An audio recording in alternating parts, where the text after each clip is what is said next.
ओम श्री परमात्मने नमः। ओम श्री गुरुभ्यो नमः। ओम श्री ऋषिभ्यो नमः। सर्वेभ्यो नमो नमः।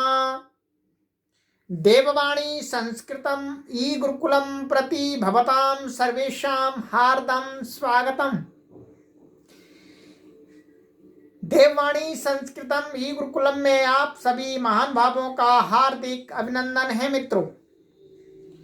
आइए मित्रों, आज हम लघु सिद्धांत कौमुदी के अजंत पुल्लिंग प्रकरण की 41वीं कक्षा को पढ़ेंगे।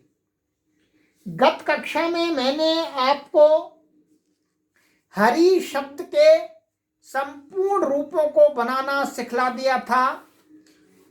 आज हम हरि से आगे आचार्य वरदराज महाराज जी किन शब्दों के रूपों को बनाना सिखलाते हैं उन्हें पढ़ेंगे। मित्रों, हरि के तुल्य कवि आदि शब्द हैं, उनके हरि के समान ही रूप आप बनाएं। और अर्थात ह्रस्व इकारांत पुल्लिंग जितने भी शब्द होंगे उनके रूप हरि के तुल्य चलेंगे। और हरि के रूपों को बनाने में जिन जिन सूत्रों का प्रयोग किया गया है वे सूत्र उन शब्दों के रूपों की सिद्धि में भी प्रयोग होंगे। अब ह्रस्व इकारांत पुल्लिंग कुछ शब्द ऐसे हैं जिनके रूप हरि के तुल्य नहीं चलते हैं मित्रों। तो उन्हीं में से एक शब्द आचार्य वरदराज महाराज जी हमारे सामने ला रहे हैं, सखी शब्द। ये सखी शब्द के रूपों को बनाना सिखलाएंगे, क्योंकि सखी शब्द की घी संज्ञा का निषेध कर दिया है, मना कर दिया है, शेषो घ्य सखी। और हरि शब्द की घी संज्ञा कर दी थी। तो एक तो सबसे बड़ा अंतर यह आ गया कि हरि शब्द के और सखी शब्द के रूपों में एक रूपता नहीं होगी, क्योंकि हरि की घी संज्ञा है, सखी की नहीं है। तो हरि में तो घी संज्ञा के कार्य हो जाएंगे और सखी में नहीं होंगे, तो अंतर आ गया। इसके अतिरिक्त अन्य प्रत्ययों के परे रहते भी सखी शब्द के अलग प्रकार के रूप बनते हैं। तो उसी को आचार्य वरदराज महाराज जी हमें पढ़ाने जा रहे हैं।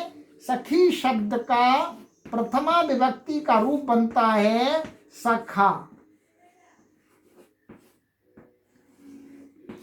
ठीक है, क्या बनता है? सखा। तो सखा बनाना है हमें सखी से। ह्रस्व इकारांतर पुल्लिंग भी है, पुल्लिंग में इसके रूप चलाने अभी।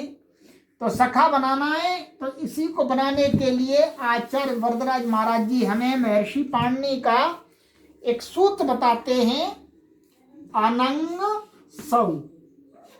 ये लघु सिद्धांत कौमुदी सूत्र संख्या 175, अनंग सौ सरल सूत्र है। 7वें अध्याय के प्रथम पाद का 93वां सूत्र है मित्रों। ठीक है, सब दिख रहा है, कोई परेशानी नहीं है। तो अब आप देखिएगा, इसमें ये प्रथमा विभक्ति एक वचनांत है, इसमें कोई समास नहीं है। और सौ सप्तमी विभक्ति एक वचनांत है। ठीक है, ये सौ क्या है? जो सुप का सु प्रत्यय होता है, प्रथम प्रत्यय, उसका सप्तमी का रूप बना दिया। जैसे गुरु का गुरु, वैसे सु का सौ। और व्याकरण में सप्तमी का अर्थ होता है मोस्टली परे रहने पर, तो इसका अर्थ होगा सु के परे रहने पर।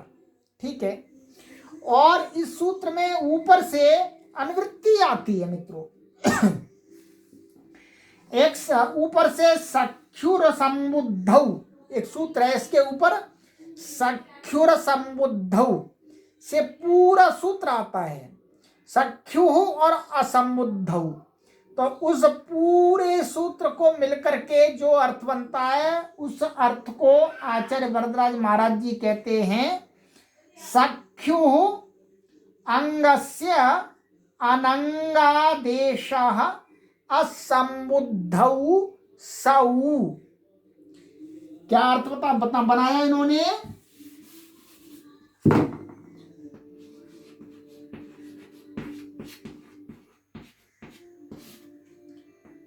सख्युः अंगस्य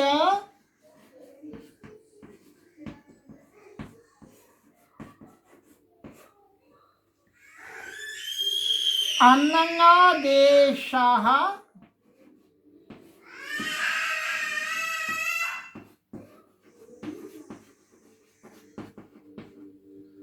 असंबुद्धौ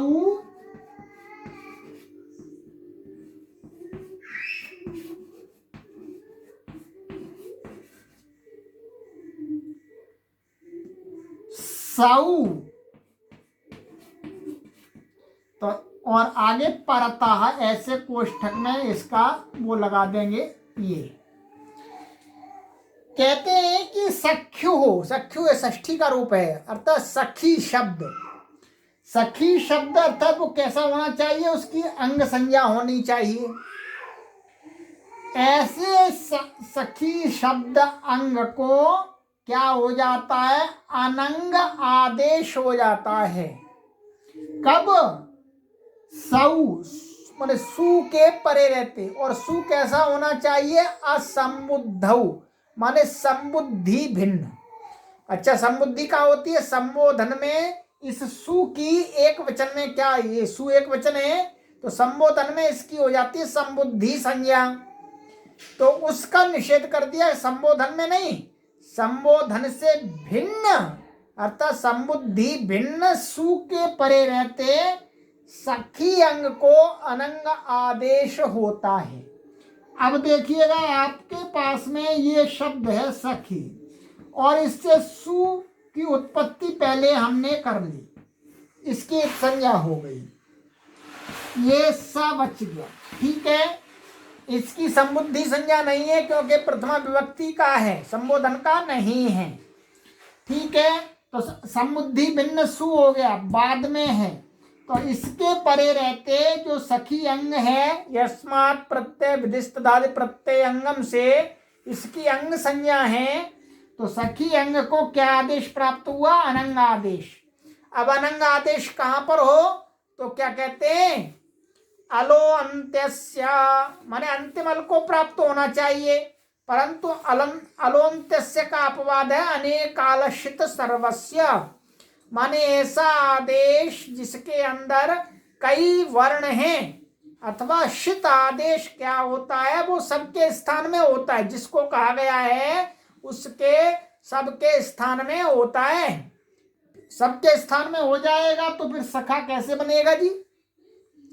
इसलिए फिर अनेकालशित सर्वस्य का भी अपवाद बनाया गिच्छ, कि अनेकाल होने पर भी, अनेक वर्ण होने पर भी आदेश में यदि वो नित्य है, अर्थात न की संज्ञा हो रही है जिस आदेश की, तो वो पूरे के स्थान में नहीं होता है, अंतिम अल के स्थान में होता है। ये सूत्र पहले पढ़ा दिया गया है आपको।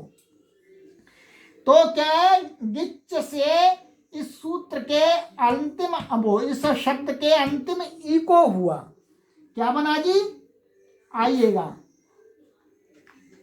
अब इसको हटा देते हैं।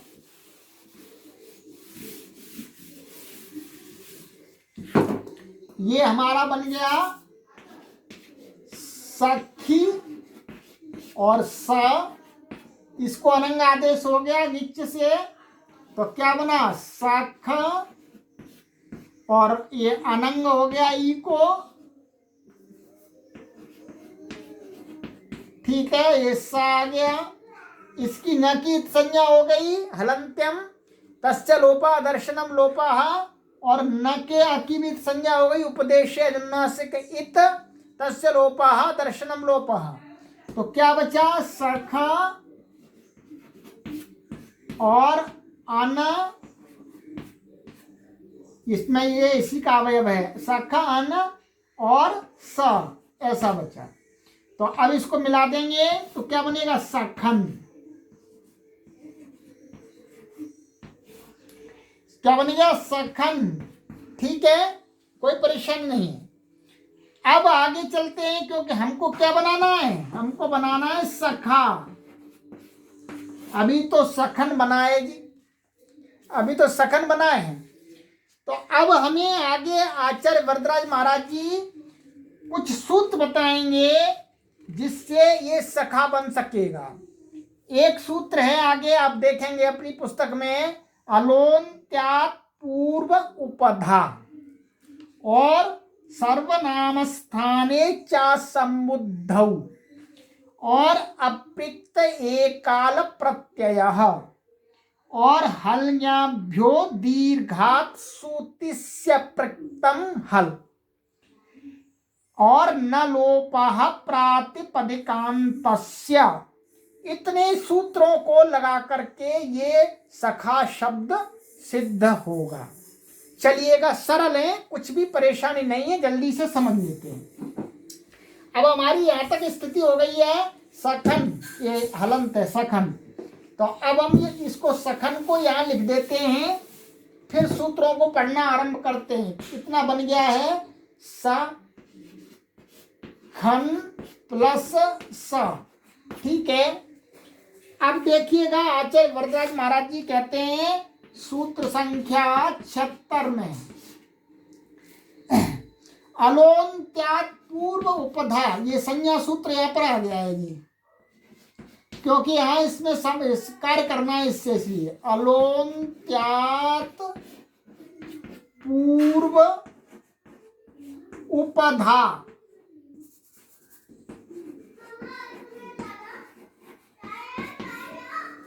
ये अष्टाध्यायी के प्रथम अध्याय के प्रथम पाद का 65वां सूत्र है।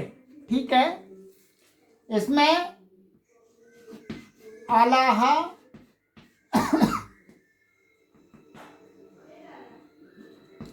ये षष्ठी विभक्ति एक वचनांतम,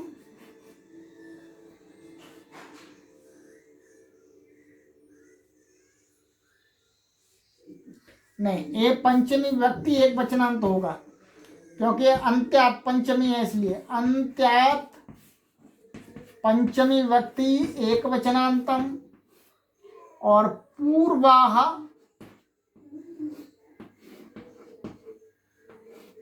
प्रथमा विभक्ति एक वचनांतम, उपधा प्रथमा विभक्ति एक वचनांतम।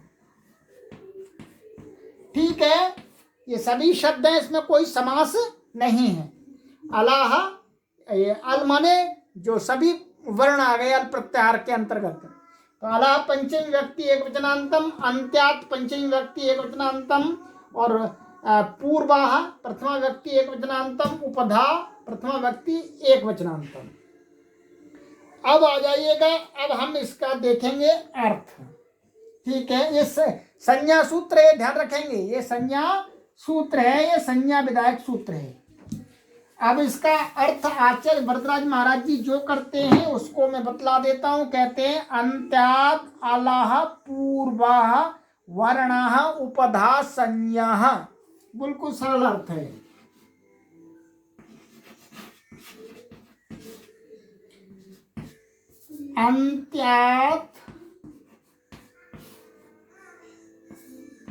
अंत्यात् अलाह पूर्वाः याः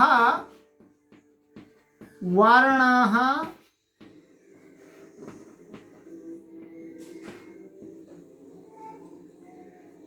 उपधा संज्ञा पूर्वाः वर्णाः, ऐसा होगा, केवल ये है, यह नहीं है। पूर्वाः वर्णाः उपधा संज्ञाः।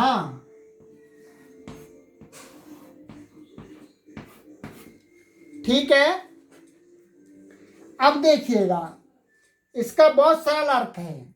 ये कह रहे कोई भी शब्द है तो कहते हैं अंत्यात अलह, माने शब्द का जो अंतिम वर्ण, उस अंतिम वर्ण से, वो अंतिम वर्ण कुछ भी हो सकता है, हल भी हो सकता है, स्वर भी हो सकता है, कोई भी हो, तो उस अंतिम वर्ण से पूर्व वाला जो वर्ण है उसकी महर्षि पाणिनि जी ने क्या संज्ञा रखी?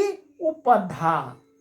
अब यहां पर घटाइएगा, ये शब्द है इतना सखन, ये तो प्रत्यय है, शब्द देखना है हमको, तो अब इसका अंतिम वर्ण कौन है? न।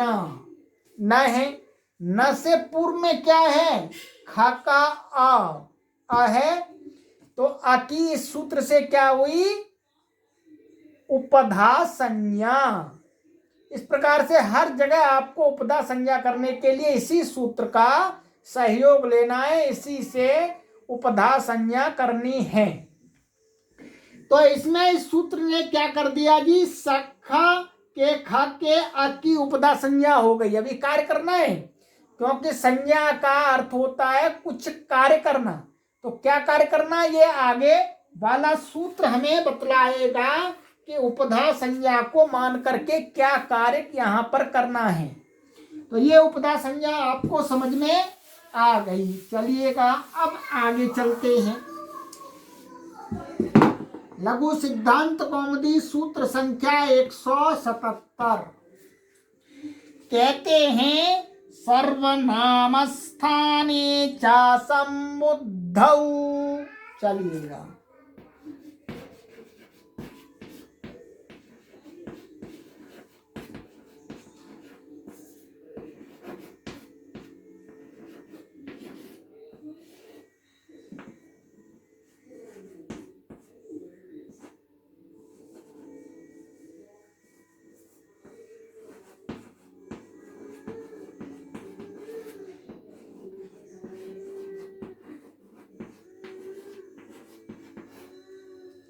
ठीक है। सर्वनाम स्थाने च संबुद्धौ, ये 6वें अध्याय के 4थे पाद का 8वां सूत्र है। ठीक है, अब इसका पदच्छेद मैं आपको बतला देता हूं। सर्वनाम स्थाने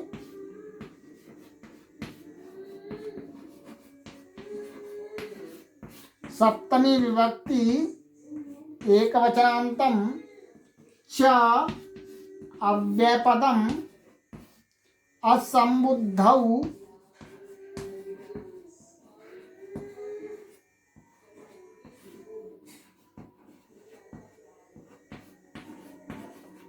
सप्तमी विभक्ति एकवचनान्तं।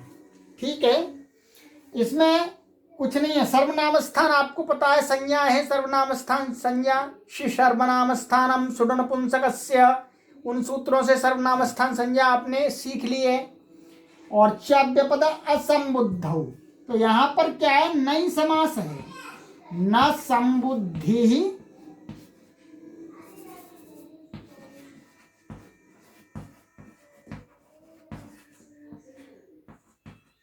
असंबुद्धि,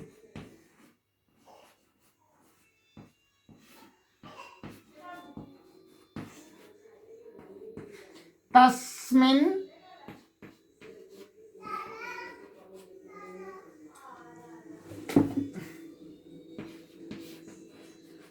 असंबुद्धौ, तो ये कौन सा समास हो गया? नई तत्पुरुषाः।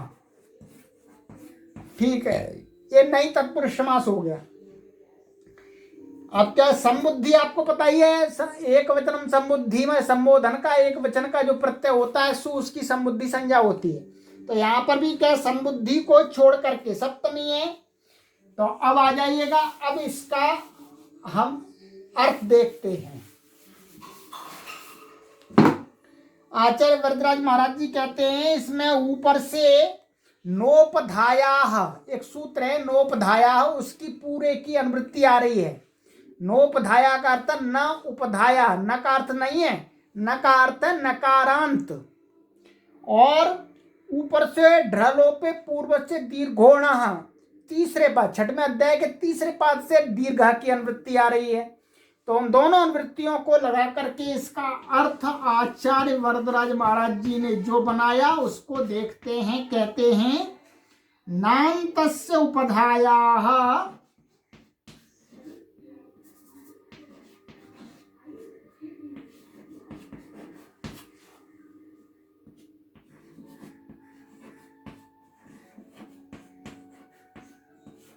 नान्तस्य उपधायाः, यहाँ अंगस्य और आ जाएगा, अंग यानी होगा नान्तस्य अंगस्य, ये अपनी तरफ से आपको जोड़ना पड़ेगा। नान्तस्य अंगस्य, ये कोष्ठक में लगा लीजिएगा इसको, ठीक है। उपधायाः दीर्घाः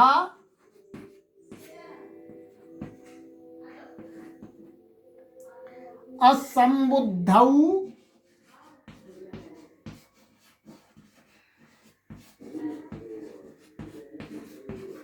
असंबुद्धौ सर्वनामस्थाने।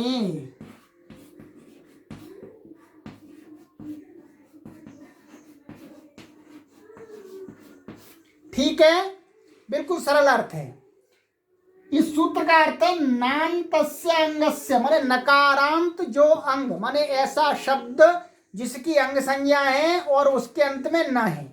अब देखिएगा सखन, सके सु प्रत्यय था, इसके परिवर्ते इसकी अंग संज्ञा है और ये न अंत में है, तो नान्तस्य अंगस्य घट गया। कहते नान्तस्य अंगस्य की उपधा, अब इसकी उपधा क्या थी, उपधा में ये आ था, खा का आ, तो उस उपधा को क्या हो जाएगा, दीर्घा, दीर्घ हो जाएगा, ह्रस्व यहाँ पर दीर्घ हो जाएगा। परंतु असंबुद्धौ सर्वनाम स्थाने, सर्वनाम स्थान प्रत्यय परे हो परंतु संबुद्धि भिन्न होना चाहिए। तो ये स है, स की सर्वनाम स्थान संज्ञा है, किससे है जी, शुड नपुंसकस्य से सर्वनाम स्थान संज्ञा है, और ये संबुद्धि है नहीं क्योंकि संबोधन का तो है नहीं। तो इस सूत्र से इसको क्या हुआ, दीर्घ, दीर्घ हो जाएगा तो क्या बन जाएगा, सखान। ठीक है, तो इस सूत्र ने अपना कार्य कर दिया। अब इतना यहां तक हम आ गए, हमको बनाना है सखा। ठीक है, अब देखिएगा, अब सूत्र नंबर 178 में कहते हैं आचार्य वरदराज महाराज जी फिर दोबारा एक संज्ञा सूत्र बताते हैं, क्योंकि संज्ञा को लेकर के एक कार्य और करना है, क्योंकि सखा बनाना है तो ये सु हटाना पड़ेगा, न हटाना पड़ेगा। ठीक है, चलिएगा। तो कहते हैं अप्रिक्त एकाल प्रत्ययः,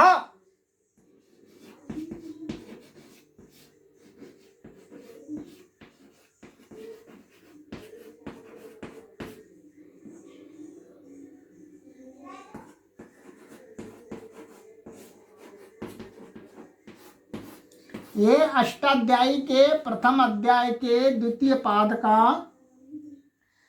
41वां सूत्र है।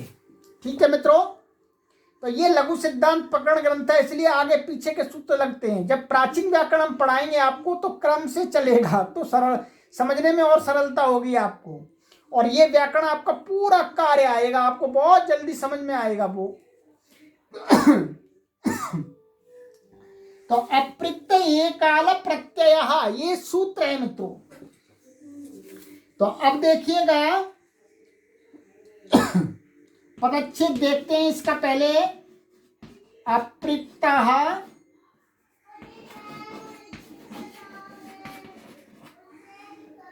प्रथमा विभक्ति एक वचनांतम एकाल, प्रथमा विभक्ति एक वचनांतम प्रत्ययः, प्रथमा विभक्ति एक वचनांतम, सभी पद प्रथमा विभक्ति एक वचनांतम एक वचनांतम एक वचनांतम। ठीक है, ये अप्रिक्त नाम रख रहे हैं। ठीक है, और इसमें एक समास है, उस समास को देख लेते हैं। प्रत्यय, हम आपको मालूम है प्रत्यय क्या होता है, सु औ जैसा आदि प्रत्यय होते हैं, बहुत सारे प्रत्यय हैं। तो अब इसमें समास है, इसमें समास आपको बतला देते हैं। समास है आपका एकश्चासौ अल्च, इस प्रकार से इसका विग्रह होगा, एकश्चासौ अल्च, ठीक है। एकाल,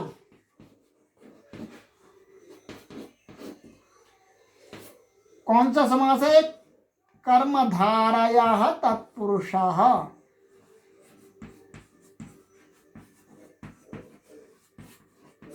ठीक है जी। ये कर्मधारय तत्पुरुष समास है।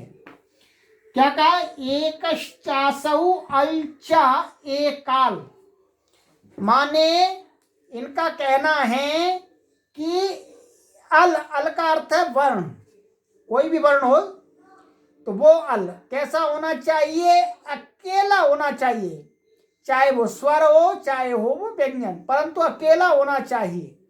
और ये किसका विशेषण है, प्रत्यय का।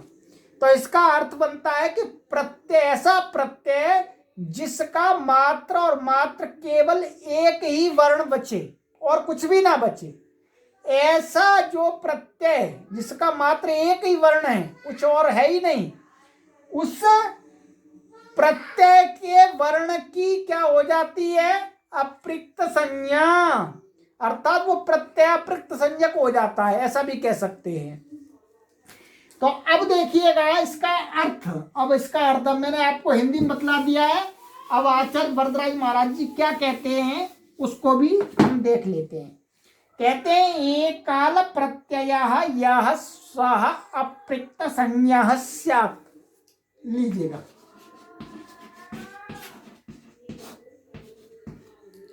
कहते हैं एक काल प्रत्यय यह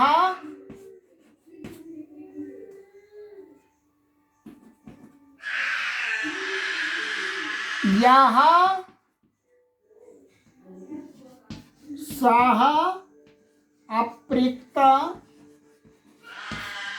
संज्ञा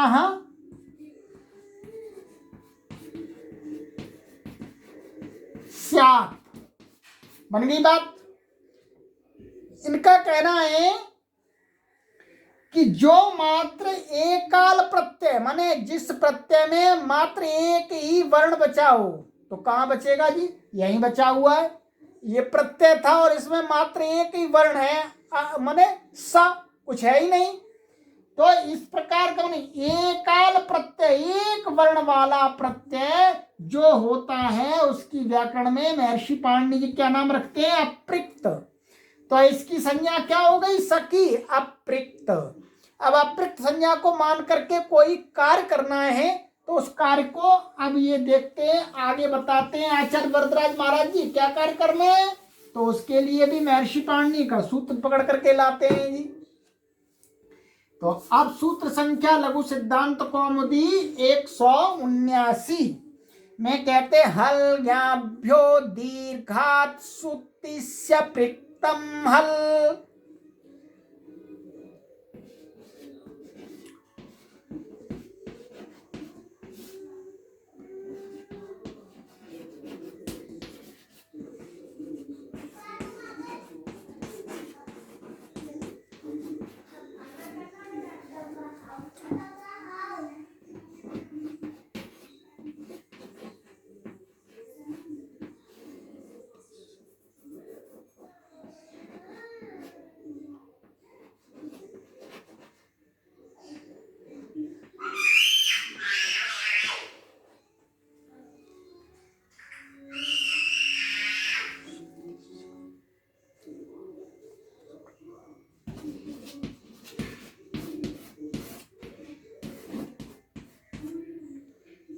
ये 6वें अध्याय के प्रथम पाद का 68वां सूत्र है। क्या सूत्र है, हल्याभ्यो दीर्घात् सुतिस्य प्रिक्तम हल। आपकी पुस्तक में भी लिखा होगा। अब इसका पदच्छेद देख लेते हैं हम। पदच्छेद देखिएगा,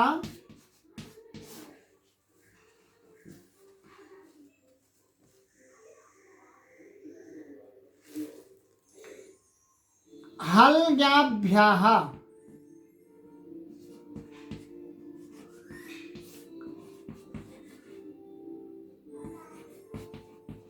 पंचमी विभक्ति बहुवचनांतम, ठीक है। और दीर्घात, ये बताइए आपको, कोई बात नहीं है, नहीं, पंचमी विभक्ति एक वचनांतम, ठीक है। और सुतिसी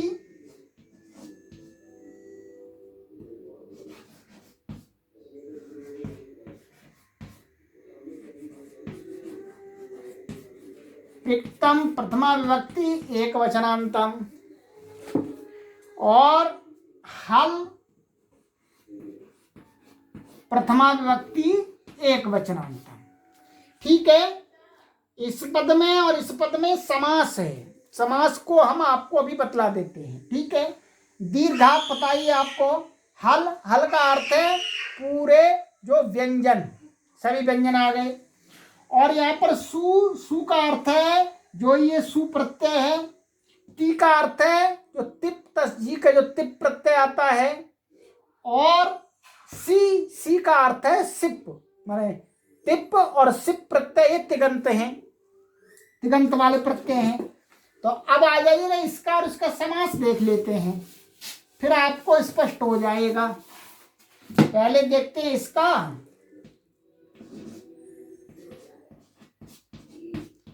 हलचा आप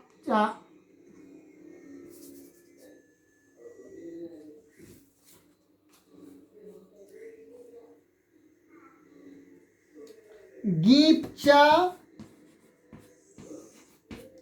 आप च,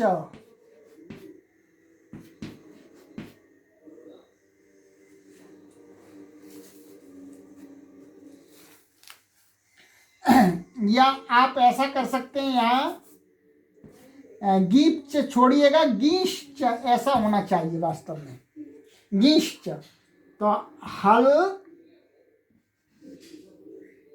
न्यापाः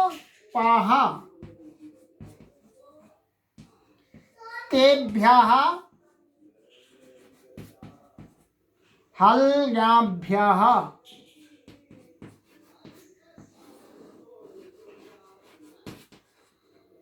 ठीक है। ये कौन सा समास है? इतरेतर योग द्वंद्व समासाः, ठीक है। तो यहाँ क्या है? हल, हल का अर्थ है कोई, ये कोई भी व्यंजन। और गीप, गीप का अर्थ है गीप, गीश, गीन, तीन प्रत्यय है। गी का अर्थ यहाँ पे गी से लिया है, गीप, गीन, गीश, ठीक है। और आपका अर्थ है टाप, डाप, चाप, ये स्त्रीलिंग प्रत्यय हैं। गीप, गीश, गीन ये आगे आएंगे चौथे अध्याय में, स्त्रीलिंग प्रत्यय हैं। टाप, डाप, चाप ये भी स्त्रीलिंग प्रत्यय हैं, ठीक है। और हल बताइए आपको, तो ये हो गया हल्ङ्यापाः और तेभ्य हल्ङ्याभ्यः, इतरेतर योग द्वंद्व समास हो गया। अब दूसरा समास है आगे वाले पद में, सुतिसि पित्तम। तो यहां पर आपका समास है सुश्च, तिश्च, शिश्च,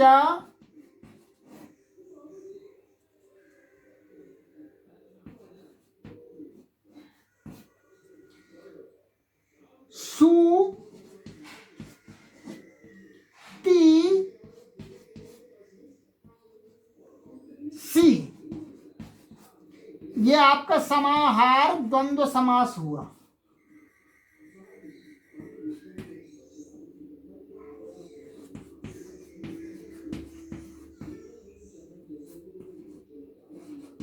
समाहार द्वंद्व समास हुआ, माने सु मैंने बता दिया प्रत्यय सु, ऐसे ही तिप प्रत्यय, सी प्रत्यय, तो सु, ती, सी। अब इसमें आगे और समास है दूसरा है इसी के अंदर कि सु, ती, सी, नाह, अप्रिक, अप्रिक्तम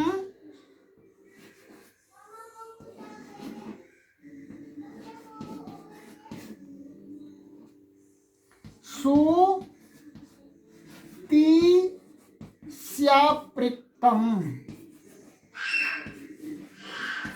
ये षष्ठी तत्पुरुष समास हुआ आपका।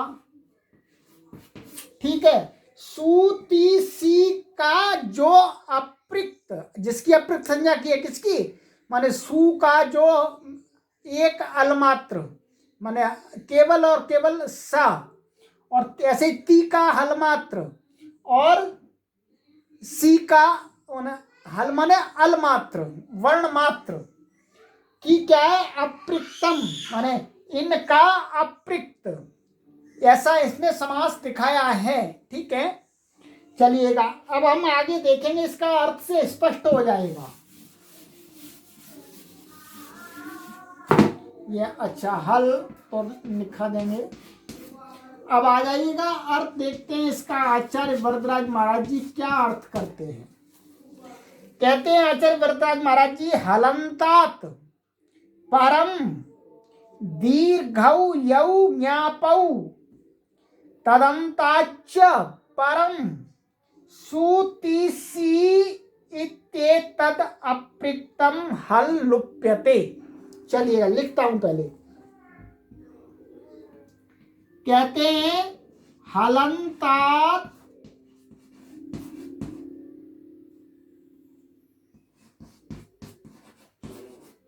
परम दीर्घौ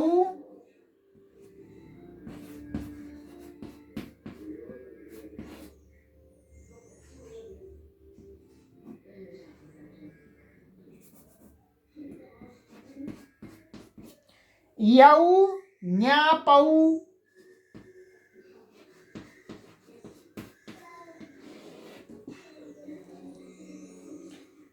तदंताच्च परम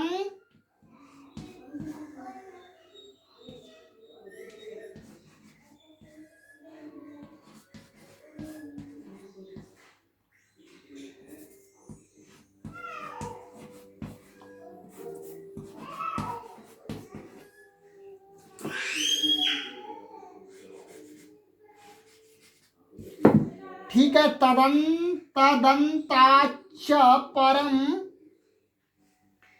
सुतिसी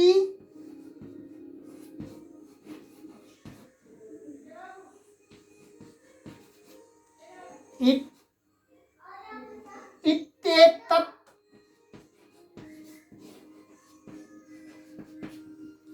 अप्रिक्तम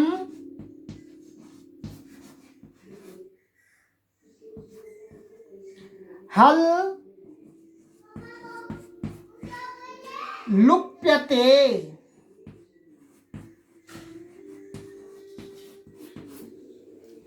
अब इसका अर्थ समझ लीजिएगा। ये सूत्र कहता है कि हलंतात परम, माने हल माने शब्द के अंत में हल माने हलंत शब्द, और दीर्घौ यौ ज्ञापौ, और जो दीर्घ नी का ई और टाप डाप चाप का आ दीर्घ होना चाहिए, ह्रस्व नहीं होना चाहिए, दीर्घ। तो उनसे तदंताच्च माने उन दोनों से उत्तर और हलंत से उत्तर। ठीक है, तीन चीज बन गई, ध्यान रखेंगे। हलंत कोई भी वर्ण हो उससे उत्तर, और दीर्घ गीवंत गीशंत गीनंत कोई है वर्ण उससे उत्तर, और दीर्घ आप माने टाप डाप चाप का जो आ है वो दीर्घ है उससे उत्तर क्या हो जाता है, सु माने सु प्रत्यय पता है आपको, प्रथमा व्यक्ति एक वचन का सु।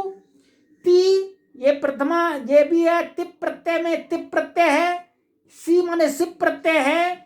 तो यह कैसा अप्रिक्त हल, ये माने अप्रिक्त होना चाहिए। सु तो अप्रिक्त होता ही है हमेशा, सु का सही बचता है, ऊ की संज्ञा हो जाती है।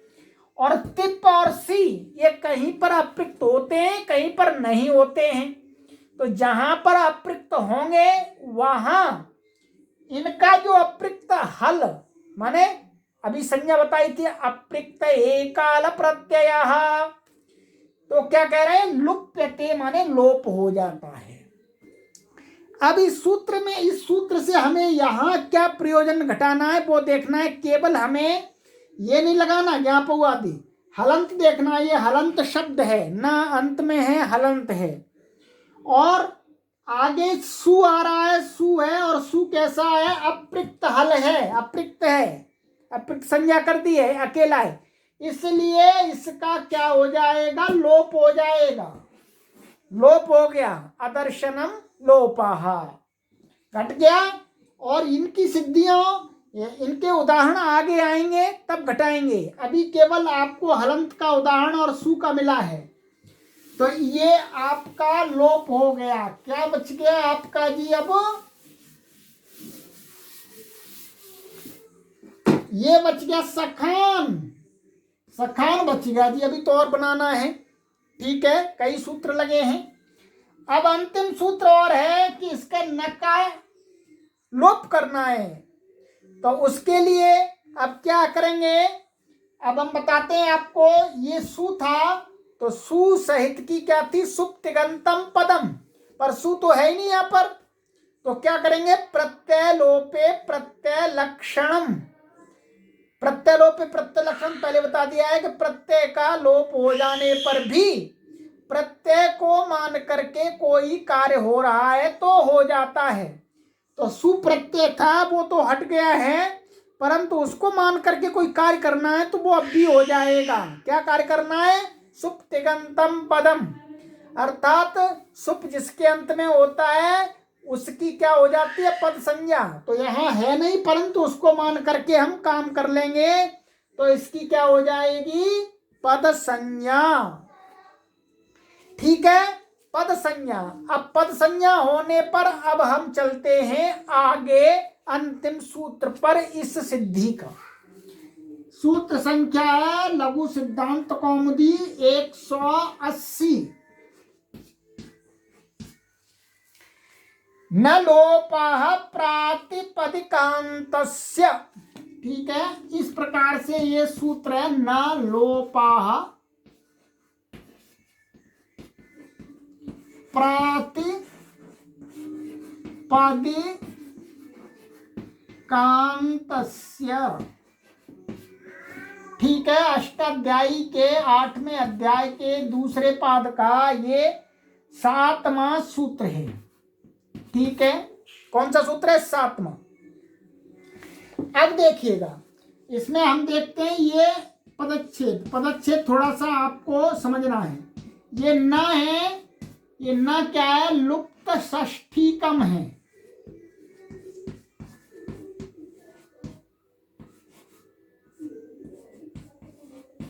लुप्त षष्ठीकम, लुप्त षष्ठीकम का अर्थ होता है व्याकरण में कि षष्ठी आई थी पर पाणिनि जी ने इससे हटा दी, तो ये क्या है? वास्तव में षष्ठ्यंत है, यहाँ दिख नहीं रहा परंतु है ये षष्ठ्यंत, अर्थात इसका अर्थ षष्ठ्यंत होगा।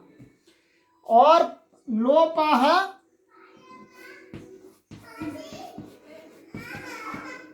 ये क्या है? प्रथमा विभक्ति एक वचनांतम।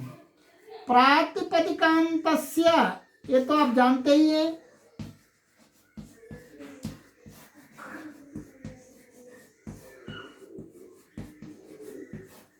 प्रातिपदिकान्तस्य षष्ठी विभक्ति एक वचनांतम, ठीक है, सरल है। अब हमको इसका अर्थ देखना है, ठीक है। इसमें पद की ऊपर से अनुवृत्ति आ रही है, पदस्य, पदस्य की अनुवृत्ति आ रही है। तो अब आ जाइएगा, अब आचार्य वरदराज महाराज जी इसका क्या अर्थ करते हैं और इस सिद्धि में इसका क्या प्रयोजन है ये घटा देते हैं। तो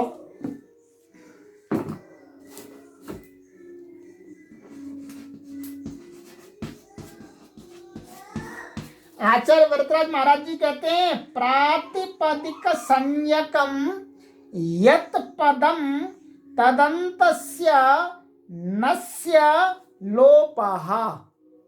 बहुत सरल का क्या कहा? प्रातिपदिकम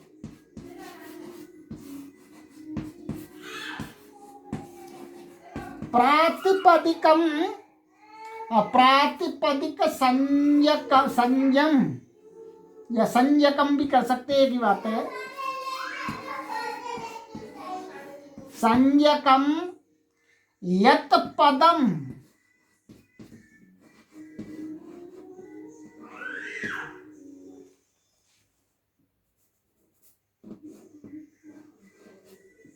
यत पदम तदन्तस्य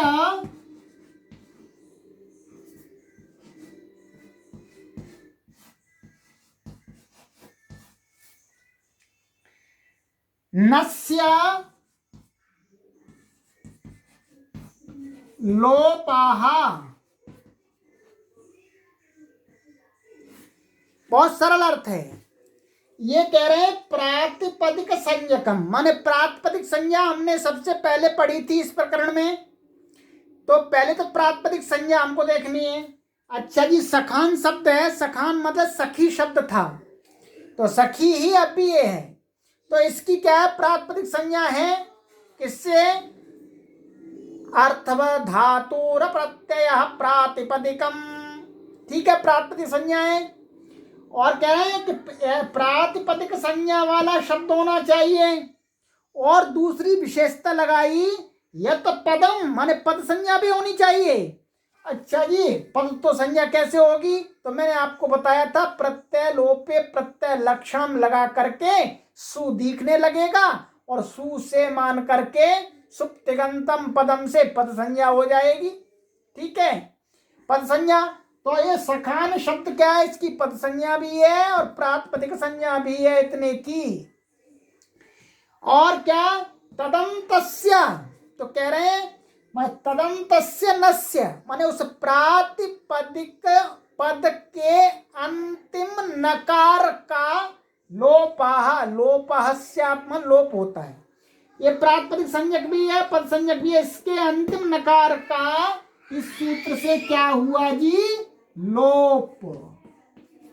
लोप हो गया, अदर्शनम लोपाह, तो अदर्शनम लोपाह से क्या हुआ, ये हो गया, क्या बन गया जी आपका, सखा। बहुत कठिनता से बनाया जी सखा। अब आपको इस वीडियो को कम से कम 2 बार देखना चाहिए, तभी आपको बहुत अच्छी प्रकार से समझ में आएगा। तो ये सखी शब्द के प्रथमा विभक्ति एक वचन का रूप बना दिया। ठीक है, ये आप ध्यान रखेंगे, शेषो घ सखी से इसमें सखी की घी संज्ञा नहीं होती है। ठीक है, तो इसलिए उस सूत्र को लगाने की आवश्यकता है भी नहीं भी है, तो क्योंकि सखी संज्ञा का निषेध कर दिया। ठीक है, तो अब आगे की कक्षा में हम पढ़ेंगे सखायऊ, ये द्वितीय विभक्ति है, और प्रथमा विभक्ति द्विवचन में सखायऊ सखायः, आगे की कक्षा में पढ़ेंगे मित्रों। अब निरंतर आपको कक्षाएं तेजी से मिलती रहेंगी, आप अपनी तैयारी करते रहिए एकदम माइंड फ्री हो करके। चलिएगा, इस कक्षा को यहीं विराम देते हैं। अस्तु सर्वेभ्यो नमो नमः।